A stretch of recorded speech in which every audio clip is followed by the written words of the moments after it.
Uma dúvida antiga, mas com uma atualização bem importante que eu vou fazer nesse vídeo aqui, e que é bem comum na época do imposto de renda, relacionada aí à entrega da declaração em conjunto, né, para quem é casado.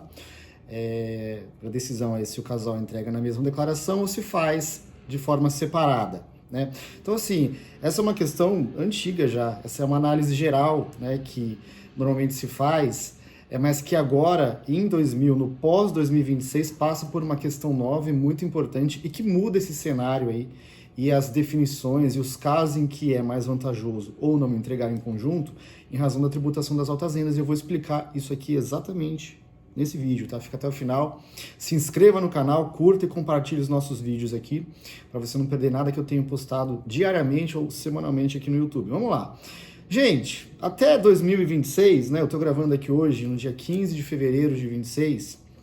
Até 2026, para que aí o casal, né, os cônjuges, definissem se entregariam a declaração em conjunto ou em separado, basicamente se consideravam aí 3 ou 4 fatores que eu vou explicar aqui para depois passar aí para novidade, mas para vocês poderem entender o contexto, né?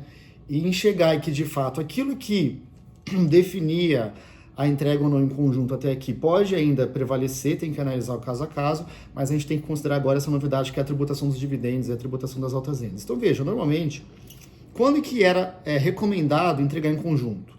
Primeiro, é quando um dos cônjuges tinha a totalidade da renda ou a grande parte da renda aí, né? Numa situação em que num casal um ganha mais e o outro ou não tem renda ou ganha muito pouco, e aí nesse cenário é válido aí entregar em conjunto, até por comodidade, aí por facilidade, né? De forma que a soma da renda daquele cônjuge que ganha menos não vai impactar aí de forma desfavorável no imposto a pagar da declaração, e já resolve aí a entrega das declarações dos dois CPFs aí numa declaração só. Isso aí é básico, né?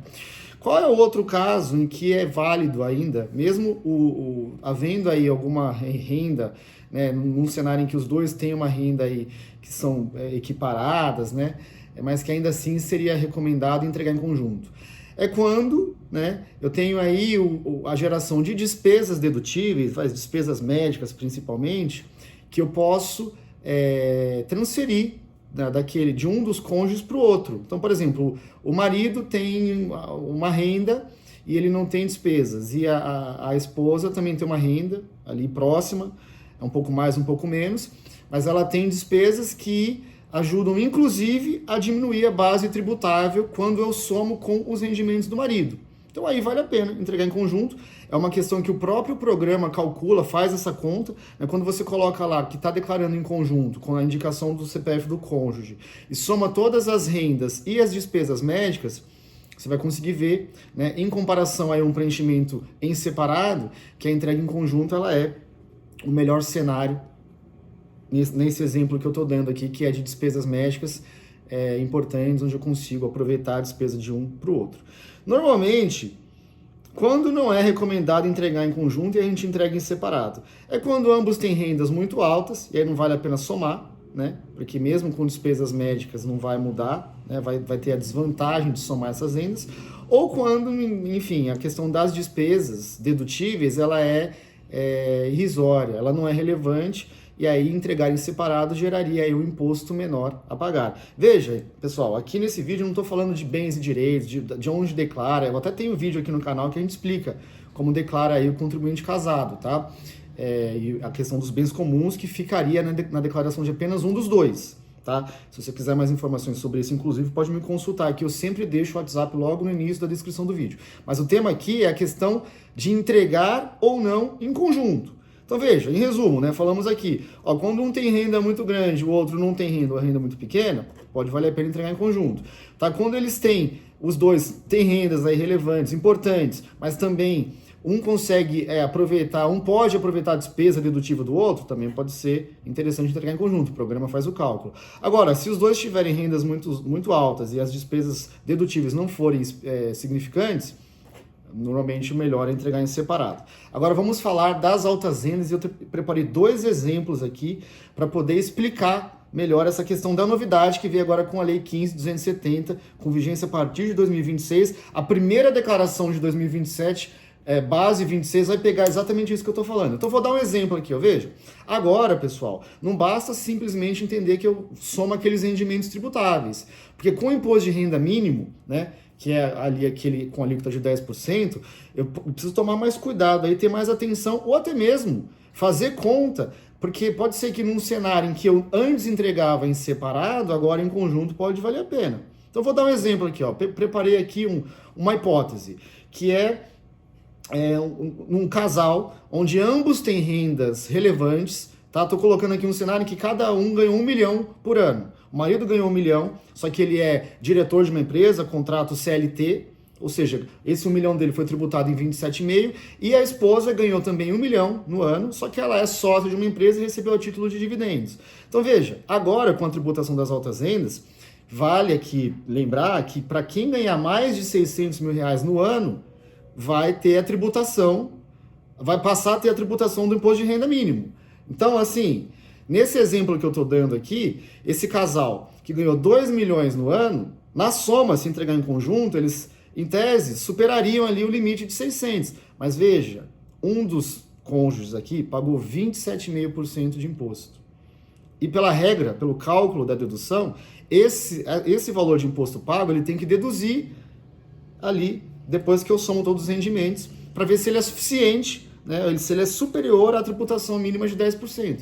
E nesse exemplo aqui, a gente acaba vendo que entregar em conjunto é melhor. Por quê?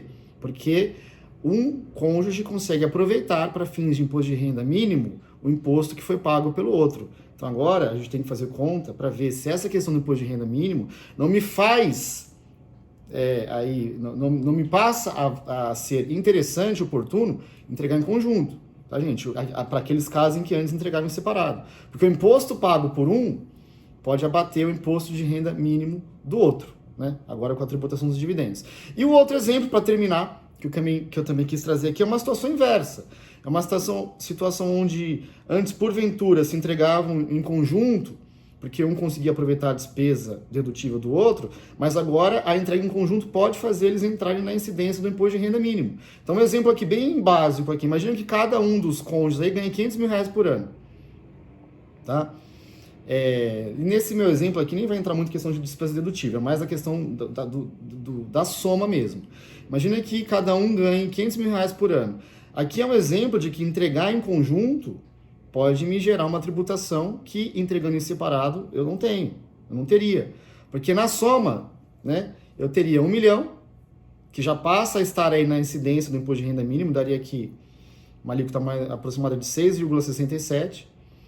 E se eu entrego em separado, e numa hipótese em que os declarantes aí não tenham tido outras rendas, tenham ficado só nesses 500 mil, eles estariam abaixo do limite de 600 mil ano e não pagariam imposto nenhum na entrega em separado. Então veja, eu quis trazer aqui, né, no primeiro momento aqui do vídeo, a regra, aquilo que existia até hoje, até 2026, e na segunda parte, chamar atenção para a tributação das altas rendas, a Lei 15.270, e essa questão que vai pegar muito em 2027, que é a soma de todos os rendimentos e o fato de ultrapassar ou não ali o limite dos 600 mil. Então tem casos que eu vou poder usar o imposto pago do cônjuge para amortizar com aquele meu, mesmo que eu tenha passado do limite, e tem casos que se ninguém pagou, não vale a pena declarar em conjunto, porque a soma vai me colocar acima do limite. Beleza, gente? Fico por aqui, tá? Assunto novo aí, muita água vai passar debaixo dessa ponte, a gente tem que esperar o layout da declaração em 2027, Receita deve se manifestar aí sobre diversas questões das altas rendas ainda, assunto bem novo, mas que já está aqui no nosso canal aqui para a gente ir explorando, conversando e respondendo as dúvidas. Se quiser mais informações, repito, meu WhatsApp fica logo aqui no início da descrição do vídeo, vai falar diretamente comigo. Eu sou o Alexandre, advogado aqui em São Paulo, mais de 20 anos tratando de assuntos de imposto de renda de pessoa física, jurídica, reforma tributária, enfim. Estamos aí, tá? Se inscreva no canal. E um abraço.